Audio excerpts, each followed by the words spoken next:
Of the many discussions within the Dead by Daylight community, dear viewer, I think that few are as important as that of the solo queue gap. For as long as this game has existed, there has always been a divide between solo queue players and survive with friends players. The ability to communicate vital information over voice has always given survive with friends players an edge over their solo queue counterparts. With the 6.5 patch, Behaviour provided players with a new Activity HUD that displayed information on a player's current activity and, in some cases, their progress. And with the recent 8.4 patch, Behaviour slightly expanded on this feature with some new symbols and a progress bar that now displays for all interactions. In my opinion, the system lacks detail, and whilst it certainly helped to reduce the gap between solo queue and survive with friends, I feel that more could be done to help in this area. For now, I want to explore a rework concept that seeks to provide even more information to solo queue players through the pre-match lobby, in-match HUD, and options menu, in hopes of creating a system that does more to bridge the gap between players. A couple of my quick prefaces before we start. First, when creating the original Activity HUD, Behaviour stated that they wanted to avoid creating a system that provided an advantage to all Survivor players. As a result, they refrained from providing anything such as aura reading that may also be of benefit to Survive with Friends players. With this rework concept, I hope to maintain that ethos by only providing information that coordinated players can already communicate. The goal here is to bridge the gap between different groups of players. A system that buffs all survivors collectively would certainly improve a solo queue player's experience, but it wouldn't do anything to close the gap. Further, whilst I keep talking about closing the gap, I don't think that this is entirely possible. There will always be an inherent advantage to playing with voice communications. Still, I feel that attempting to close the gap as much as possible is a worthwhile endeavour that could greatly improve the experience of solo queue players. Finally, this rework concept focuses purely on information. There are indeed other aspects in the game's design that can affect a solo queue player's experience, such as matchmaking. However, this concept doesn't alter anything to do with matchmaking or other aspects that can adversely affect the solo queue experience. This isn't to say that those aren't important discussions. They absolutely are. This is just to say that these topics aren't the focus of today's video. With all that out the way, let's get started. First, this rework concept includes a number of changes to the pre-match lobby. Starting with a Survive with Friends indicator. This one is pretty simple, dear viewer. Each group in the lobby would have their username and character name displayed in a unique colour. As such, players that queue together in the same group would have their user and character names displayed in the same colour. As you can see in the example, this lobby has all of the players' names displayed in different colours. This would immediately indicate to the survivors that they are all solo queue players, and that no one is going to be using voice communications. However, in this example, both Michaela and Sable have their names displayed in red. This would indicate to other survivor players that Sable and Michaela are likely using voice communications and, as a result, are going to be able to coordinate certain actions such as meeting up for healing. This system would also include a number of options for players to enhance the use of this feature. First, players could adjust the colours assigned to each group. Rather than the default red, blue, green and yellow, players could swap these colours out to whatever they wish, such as cyan, magenta, burgundy and gamboge, if they want to show off how fancy they are. Further, players could choose to have these text colours also apply to the names displayed during a trial. This way, a player could be reminded mid-match about which players are queued up together, potentially useful if there are multiple of the same survivor in a match. Overall, this feature would allow for players to quickly identify which of their teammates are working together and likely using verbal communication. Next, this concept includes an addition that many players have suggested over the years: the ability to see your teammates' loadouts in the pre-match lobby. whilst in the pre-match lobby, hitting the spacebar would bring up a simple display showing off your teammates' loadouts. This would allow for players to anticipate the use of certain perks in a match and allow for better coordination of movements. For example, you may point out totems to a teammate because you know they have inner strength. You may move to cooperate on repairs if you know a teammate has proved thyself. Or you may allow someone else to unhook a survivor if you know that they have will make it. Further, this display would also indicate any archive challenges that your teammates may currently be working on. Again, this information would allow for players to better coordinate their movements and perhaps even allow for solo queue players to help each other with their archive challenges. Finally, this display would also be visible to survivors anytime they enter the pause menu during a match. This would allow players to remind themselves of any relevant perks or items that their teammates are using if they forget. The goal with this display is to allow for solo queue players to understand and anticipate certain actions or strategies before a match. By providing the same information that voice communications can, the hope is to allow for better planning and coordination between solo queue players. That's all cool, Cameron, but the flow of matches isn't always so predictable. You have heard that one about the best laid plans, right? I sure have, dear viewer. And this leads me to the next section of this video, information provided during a match. With so many variables in a match, it can be difficult to coordinate and plan actions as situations change. Currently, the activity display provides players with some useful information, but it doesn't always give the necessary detail to allow for informed decision making. That's where the nodes system comes in. Essentially, rather than only being given information on a player's current activity, this concept includes 5 nodes that would provide a player's teammates with a plethora of information on their current status. We'll explore all these nodes separately, starting with the activity node. This is essentially the same as the current system, displaying a player's current action with some changes that focus on providing more detail to players. This concept includes some refinements to the icons in order to convey more information to players. Healing would have 2 additional icons to indicate the type of healing taking place. The current cross would indicate that this player is healing another player. The bandaged arm would indicate that a player is instead receiving healing from another player. And finally, the hand over a bandaged arm would indicate that a player is healing themselves. By providing different symbols for each of these actions, the system hopes to provide players with more information about their teammates' current status. Next, interacting with totems would display different backgrounds based on the totem and the interaction being performed. At first this may seem a little complicated, dear viewer, but this Punnett square should help me explain things. First, the action being performed would be indicated by a clear or blue left half. Clear would indicate a cleansing action, and blue would indicate a blessing action. Next, the type of totem being interacted with would be indicated by a clear or an orange right half. Clear would indicate that the totem is dull, and orange would indicate that the totem is a hex totem. Basically, this would mean that a player is currently cleansing a dull totem. This would mean that a player is cleansing a hex totem. This would mean that a player is blessing a dull totem. And finally, this would indicate that your teammate is blessing a hex totem. This system would allow players to better understand whether their teammates have found a hex perk or are simply activating their regular or boon perks in any given situation. Another simple change. This concept includes a new icon to indicate that your teammate is rummaging through an already open chest.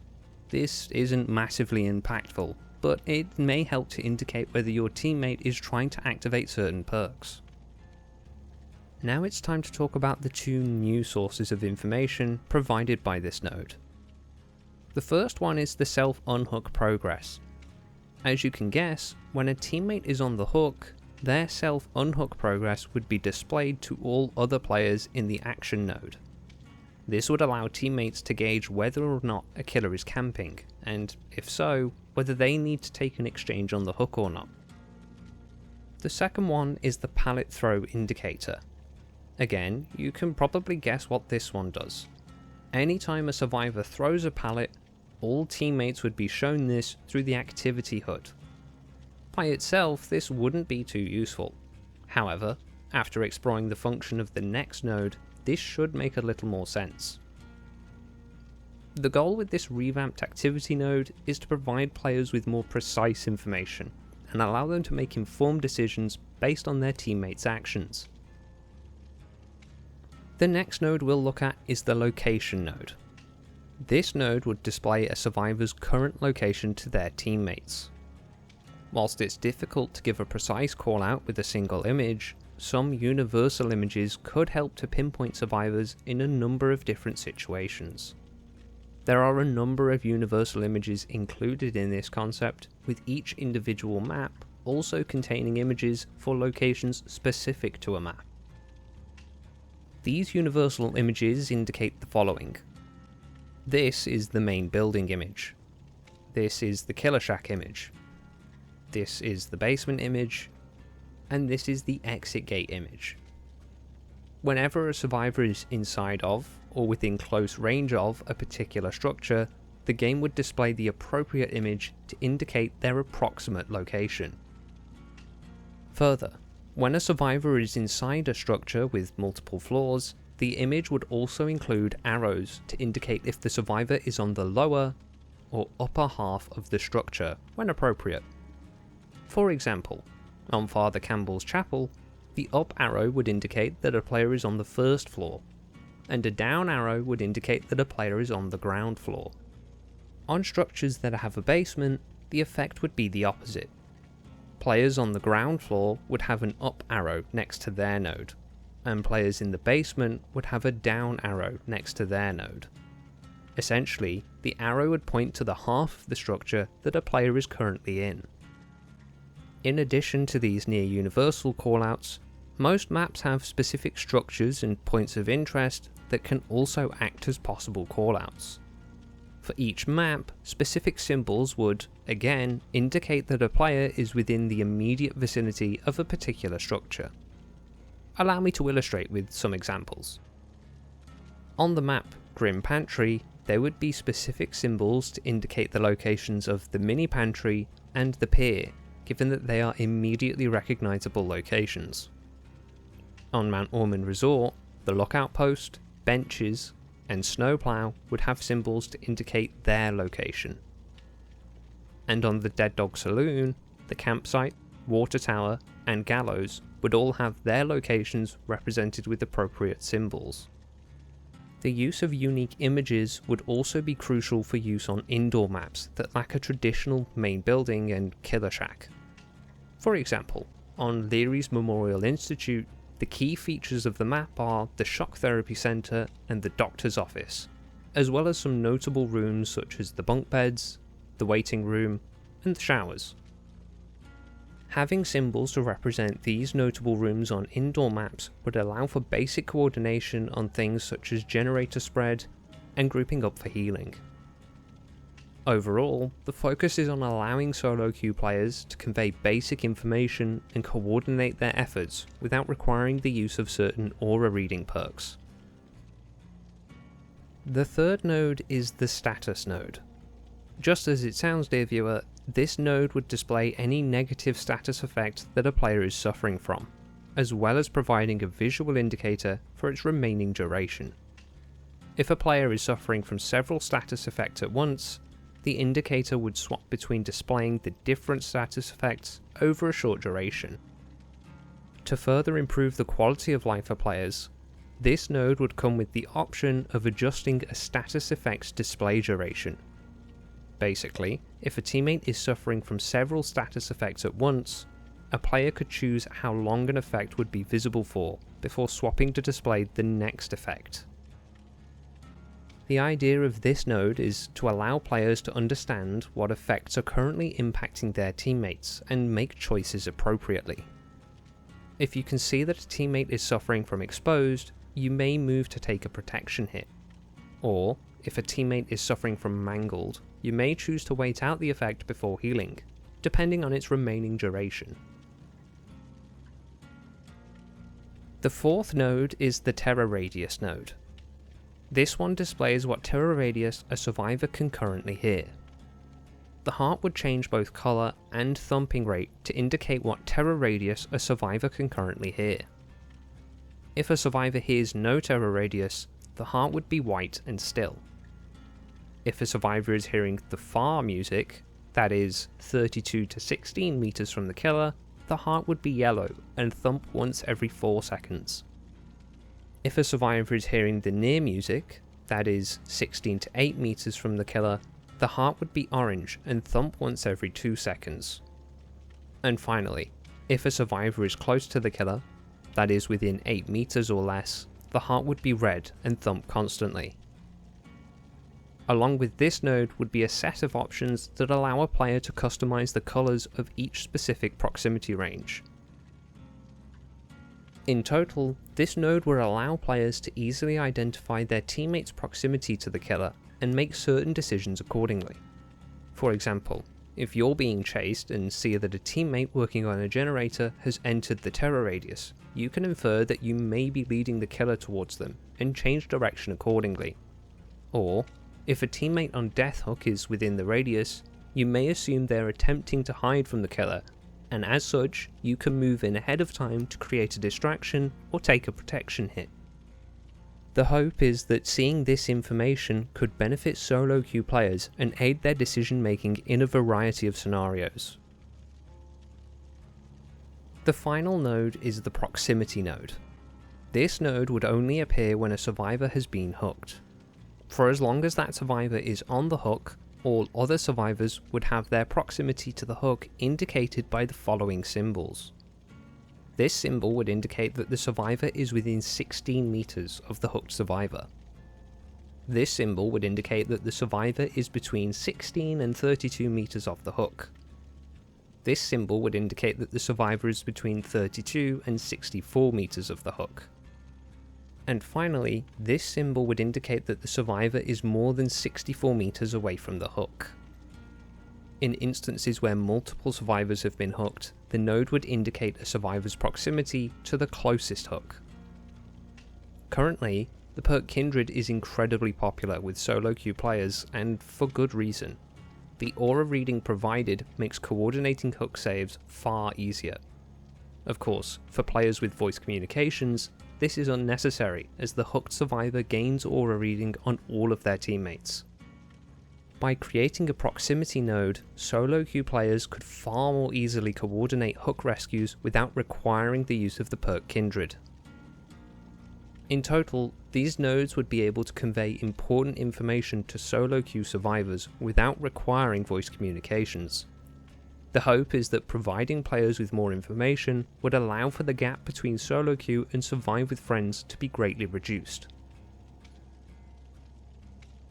Now, there is one other mid-match indicator in this concept that isn't strictly a node. Instead, it's an affliction indicator. Currently, as a survivor, if you're affected by a killer's perk or add-on, the game will alert you to this. And if you're using voice communications, you can alert your teammates to the presence of these perks and add-ons. However, as a solo queue player, you need to be affected by the same perk yourself before you're made aware of its presence. This is where the affliction indicator comes in. Anytime a player is notified of being affected by a particular perk or add-on, the same notification will appear next to their name on other players' HUDs. In this example, the Trickster is using Starstruck. As such, when he picks up Yun Jin, Meg will become exposed and notified of the perk's presence. With the affliction indicator, all other players in the trial will see the symbol for Starstruck pop up next to Meg's name for a short time, notifying them of the perk's presence and Meg's vulnerability. The hope with this system is to allow players to communicate the presence of certain perks without needing to use voice communications. As one player becomes aware of a certain perk or add-on, all players will. This would help solo queue players predict certain plays and reduce the chance that they fall for certain tricks that a callout could warn them about. Now, dear viewer, I can already hear you saying, Cameron, providing players with more information is great and all, but under this concept, players would be dealing with huge amounts of visual clutter. Now, a player would be notified of a teammate's health state, healing statuses such as deep wounds, killer inflicted effects such as condemned, number of hooks, current activity, present location, status effects, proximity from the killer, distance from a hook survivor, and any killer perks or add-ons that they're affected by. And this is just for one survivor. This new HUD would provide all that information on all 4 survivors all the time. That definitely feels like it could be quite intense for even the most experienced players. I agree, dear viewer. I think that an omnipresent HUD that looks like this would harm more than it helps. Which leads me to the next boring, but also important section, the options menu. Under this concept, players would have access to a number of options in order to customize their solo queue HUD and choose how much information they receive.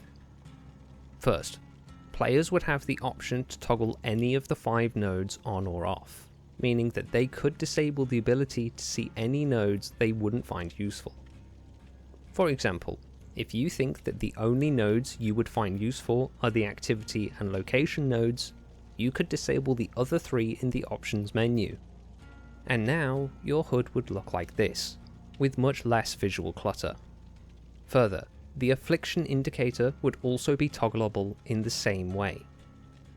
On top of all this, players would have the choice of using certain preset options. For example, the beginner preset would provide players with only the nodes that may be relevant to an inexperienced player. Or the survive with friends preset would minimize the information provided, assuming that a player is using vocal callouts for relevant information. The hope is that providing a level of customization to players would allow them to reduce the visual clutter on their screen and have them focus on the information that is most relevant to them. Another feature in this concept is the ability for players to order their nodes. Essentially, rather than having to use the default order of action, location, status, terror radius, and hook proximity from left to right, a player could instead reorder their nodes as they see fit. This would allow players to prioritize which information they see first when looking at their HUD and improve the quality of life for this HUD. Finally, is the option to bind an advanced information key. Whilst this key is held, a player's HUD would show all sources of information for all players, regardless of any preset options. This would be useful for players that may wish to see certain nodes, but only in niche circumstances.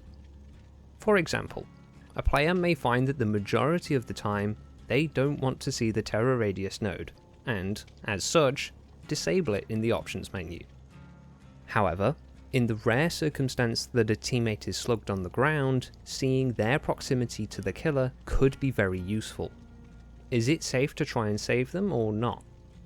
In cases like these, rather than having to open the options menu and activate the node, a player could hold down the advanced information key and gain the information they need before making a decision.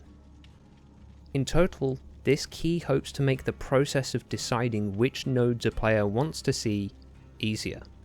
A player wouldn't have to stress about the utility of nodes in certain circumstances, as they would have the option of using the advanced information key when necessary. In summary, these options would seek to improve the quality of life for all players when using this HUD. The available options would allow players to fully customize their ideal HUD and deal with issues of visual clutter and other quality of life concerns. The idea is to create a system that players can make their own and improve their experience when playing as a solo queue survivor. That's it for this one.